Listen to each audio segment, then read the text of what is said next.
Hi, everybody. My name is Brian McLaren. I was a pastor in the Washington, D.C. area for 24 years, and now I am a writer and working with Vote Common Good. Hey, all. My name is Doug Pagitt, a pastor in Minneapolis, Minnesota area, and I'm still a pastor and have been a part of leading Vote Common Good, which is an effort to ask pastors and other people of faith to make the common good their voting criteria in this election. So, we're really glad to be talking with you about this important issue of what can pastors and churches do in the midst of this election season. So, yeah, Doug, I hear from a lot of pastors who are really afraid, so they do nothing. They just stay away from the whole subject. And they've been falsely told that they can't get involved in anything that's deemed political. We've talked to a lot of lawyers about this, and we want to give people accurate information. You want to summarize? Sure. Yeah. There's really two things that go on when you're a working pastor. One of them is what can you legally do? And the other is what does your conscience or congregation call you to do? And sometimes those can be the same and sometimes they're a little different. And so we all struggle with this. And for a lot of us, we feel like this election, things are different. They're not just ramped up with to a higher degree of importance, but it's really asking a lot of us, what should we be doing in the midst of this election? So we have some advice for you on what you can do, both on the legal side, and then the question becomes, what's the best thing for you to do in your conscience and in your congregation?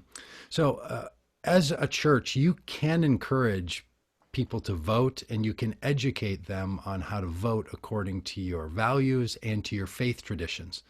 So it is certainly something you can say that voting matters and that voting can be seen as an important part of how a person extends their faith. Now, what you can't do is you can't support or oppose or with your money or your services or even your words in your professional capacity in your role in that church, any specific candidate or party.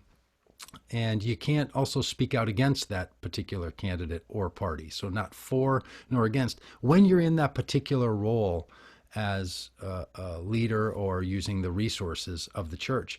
Now, you can preach about and teach about specific issues that are important to you that are seen as political. You can talk about those.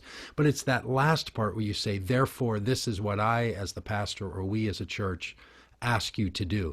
That's the part that you can't do. Now, you can speak out as an individual and as a person, not using the resources of the church and not using the platform of the church to speak out as a person and say, this is what I'm going to do and this is what matters to me. And this becomes a bit of a fuzzy line and it becomes hard for people to know. And Brian, as you mentioned, so often people feel like because they don't know the clear, bright line distinction between me as a person and me in my role, very often we put the mute on. We go quiet and don't say the things that we're allowed to say and that we can say. So while the legal side is pretty clear, you can preach your faith, you can preach your values, you can't use your church resources or your church organization to advocate on behalf of a candidate, it does get to be a tricky question about what should you and could you do from your own personal voice.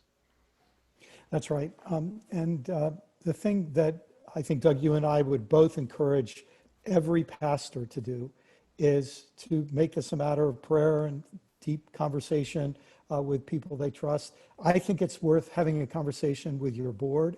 And in fact, at the Vote Common Good website, we have a letter to pastors that gives you all the specifics about what you can and cannot do, and a letter for church board members. And in fact, in those letters, we propose an actual policy, a motion that you could adopt or adapt that would just make it clear.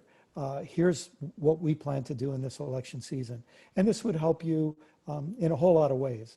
And what that means for you as a pastor is that would free you. If you get clarity on this, you can then get as involved as your heart leads you to be as a private citizen. You don't want to write your Facebook post on the church computer. Use your own computer. You can put a yard sign up in your yard, not on the church property. You can wear a T-shirt that has your preferred candidate. You can use all of your areas of personal influence. And I think that this is actually part of your Christian leadership. If you want the members of your congregation to live out their faith in their politics, why shouldn't you set an example in this, in the way you do it? And the only other thing I'd say about that is that you would also want to set a good example. If you don't believe in name calling, then don't do name calling. If you don't want to set an example that name calling is okay. If you believe that telling the truth is important in the political context, then just make sure that you tell the truth. And if you believe treating people with respect, not dehumanizing or bearing false witness, just set a good example. And this seems to me to be the key to you being a leader in this election year. All you have to do when you're speaking as an individual is say, I'm speaking as a Christian, as a private citizen, not as the official representative of, First Presbyterian Church or whatever it is. Yeah, and boy, I'll tell you, you look across the spectrum and you see this being played out in so many different ways, right? You watch some churches where they have the President of the United States come and lead a rally in the church building. And then other people don't know if it's appropriate for them to say something on their own Facebook post. Or you might see, some churches from some traditions have worked very hard and become very comfortable with the line between what it means to support a policy and what it means to support a candidate. So look around and take some advice from others who have figured this out as well. And what you're going to notice is there's not just one way to do this. And that's really important. And Brian, I think as you mentioned, it is really urgent for all of us to engage our communities in this process. My bet is that your churches are more like the church that I've led for 20 years. We never really had a formal conversation about this. We didn't sit down and say, what can you say about politics or what can we say about politicians with our church or from our church? We all sort of just believed, well, we kind of know how this should go. And sometimes we were quite comfortable with that. And other times people were saying, I think we could say a little more. And my guess is that for many of us, we could say a little more legally. Now, this question of how do you navigate it within your community, within your own call, this is something that over the next few months is going to really put a demand on you. So we're here to help you navigate that. Now, we're thinking about ways that we can be helpful for you in that. We're going to be putting together a longer webinar version of what we're talking about today and bringing some other people on. We want to answer some questions, give you some examples. We want to provide those resources for you. Some of them are printed in print form on our website, and there'll be other videos and interviews and webinars available. So we want to ask you to take this time to engage your community, to engage your church or your congregation in a way that would allow you to say to them, here's what I think we should do when it comes to our voicing up in a way of politics. And in some ways, that's going to be the greatest contribution you can have inside your own community, is to ask for a clarifying conversation about how this can go. And I happen to know that because we've been talking to dozens and dozens of pastors who are doing this very thing, and they have found it to be so incredibly helpful and relieving to be able to come to an agreement within their own communities about how they should move forward. Brian, do you have any thoughts about how you navigated this, or how a person in their professional role can figure out how to engage in their own political voicing? Well, Doug, if I could go back to the 26-year-old me, a young pastor just starting, planting a church, I wish I could send them the letter that we have prepared and that is available at the Vote Common Good site. I wish somebody would have told me this. I wish I could go back to the 26-year-old me and say, every election, go online and find Dr. King's letter from Birmingham jail. You can read it, 20 minutes. And I would say, reread that letter, because Dr. King warned people of the danger of the white moderate, the especially white person who can just afford to play it safe. And he was speaking to clergy who can afford to play it safe. And he it's a powerful, motivating message. But, Doug, I've got to say, one of the best examples I ever saw of this was you when you went to participate in a protest in Washington, D.C. And what I loved about it is you announced to your congregation what was going to happen. And you did what a lot of pastors learn in seminary. You did perfect example of self-differentiation. You said, look, I'm a pastor, but I'm also a human being. And so I'm going to be doing something this week, and you might not agree with it, but I will show you respect if you don't agree with it. The same respect I expect you to show me. I don't know if could you just tell that story? Maybe that'll be our final word. Sure. Yeah. I was involved in a public action to try to raise the issue of stopping executions in this country. And I knew that that action was going to result in me being arrested in Washington, D.C. on the steps of the U.S. Supreme Court.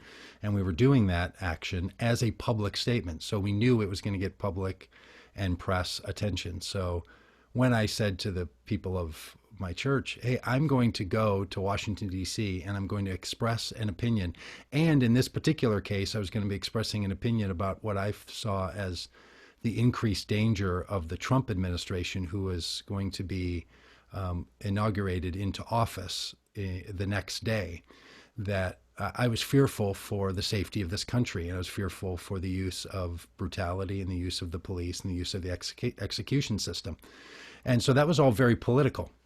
And I had to say to them, I'm going to be arrested, but I'm being arrested as me, as Doug, as a citizen. And you need to know that I'm doing this and that I'm not expecting all of you to hold the same view. And you may have your own reasons for supporting the death penalty in this country.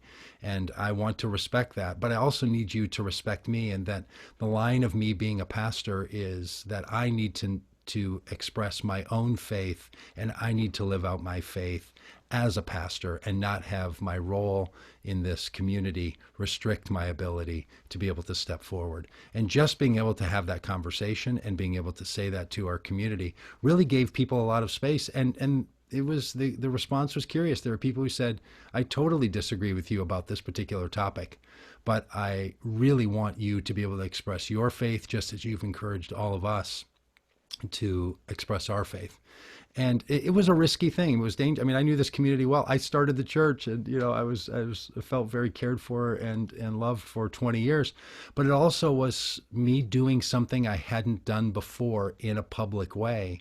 And I knew that their opinion of me and my opinion of them and my role in the church meant a lot to all of us. And that was something that I wanted to raise and to say that here's how I think we should move forward in this way. And it takes a lot, and it takes a lot of time and a lot of energy. And I know that for a lot of pastors, they felt like it just hasn't been worth it up until this point. And this election that's going to be happening on November 3rd might be causing you to reconsider that with a kind of urgency that's going to cause you to want to act. So, Brian, maybe a quick summary from you of the things we can and can't do, and then we'll invite people to join us in the larger webinars. Well, first, understand that you can do a lot and do what you can. Second, have a conversation with your board and reach an agreement about what you want to do as a congregation within the law, and the freedom that you want staff and board members to have. We have a lot of documents and resource materials at voteCommonGood.com to help you with that. And then the last thing I just say, this is not an original phrase, but don't throw away your shot. This election really matters, and you're only going to be a pastoral leader in this election this one time. And 3 years, 5 years, 10 years, 20 years from now, you want to be able to look back and say, I used my freedom and I used it well, and I worked within the law, but I wasn't afraid, and I didn't throw away my shot. It sort of sounds like that encouragement to let your light shine before all people. And that's what we're called to do. Amen. Well, thanks, Brian.